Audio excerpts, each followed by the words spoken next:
ஒரு கிராமத்தில் இருந்த கிருஷ்ணா நடுத்தர குடும்பத்தை சேர்ந்தவன். அவனுடைய குடும்பத்தில் இருவரும் தம்பிகள் இருந்தனர்.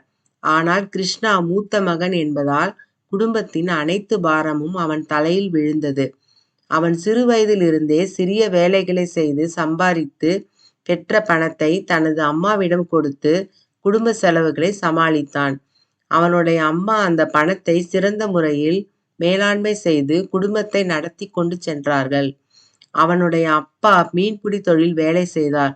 அவருக்கு தினசரி கூலிதான். கிருஷ்ணாவின் தம்பிகள் வளர்ந்து நல்ல வேலையில் செட்டில் ஆன போது கிருஷ்ணாவிற்கு திருமண வயது வந்தது. கிருஷ்ணாவின் அண்ணி அவரது சொந்தத்தில் சித்தியின் மகள் ராதா பற்றி பேசி அவளின் புகைப்படத்தை கிருஷ்ணாவிற்கு அனுப்பினாள். புகைப்படத்தை பார்த்த கிருஷ்ணாவிற்கு ராதாவை மிகவும் பிடித்திருந்தது. ஆனால் கிருஷ்ணா தனது குடும்பத்திற்குள் கடன் பிரச்சனைக்கு பதிலாக இன்னும் 2 வருடம் கேட்டான். அவன் நல்ல வேலையை பெற்று கடனை அடைத்து பின்னர் திருமணம் செய்வதற்காக திட்டமிட்டான். ஆனால் ராதா அப்பா இல்லாத பெண். அதனால் ராதாவின் வீட்டிற்கு அது சரியாக தோன்றவில்லை. அவர்கள் ராதாவிற்காக மற்றொரு வரனை தேர்ந்தெடுத்து திருமண ஏற்பாடுகளை செய்தனர். இது கிருஷ்ணாவிற்கு மன அழுத்தத்தை ஏற்படுத்தியது. அவன் சிவனிடம் தினமும் வேண்டிக் கொண்டான், ராதா தான் அவன் மனைவியாக வர வேண்டும் என்று. அப்போதுதான் அவன் கேள்விப்பட்டான், அந்த வரன் ஏமாற்றுக்காரன் என்று தெரிய வந்தது. இதனால் ராதாவின் வீட்டில் திருமணம் நிறுத்தப்பட்டது. இந்நிலையில் கிருஷ்ணாவின் குடும்பத்தில் மற்றொரு பெண்ணை அவனுக்கு பேசி முடித்தனர்.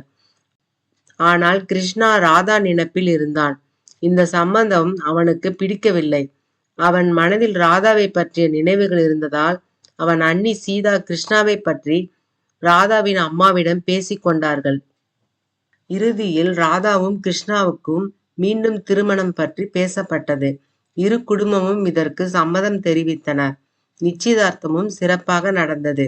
ஆனால் மகிழ்ச்சி நிரம்பிய நாட்களில் கிருஷ்ணா உடல்நலக்குறைவால் மயங்கி விழுந்தான்.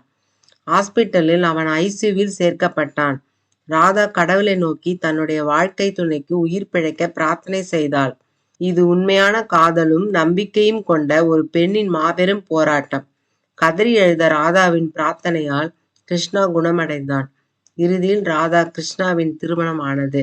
அவர்கள் வாழ்வை சந்தோஷமாக தொடர்ந்தனர்.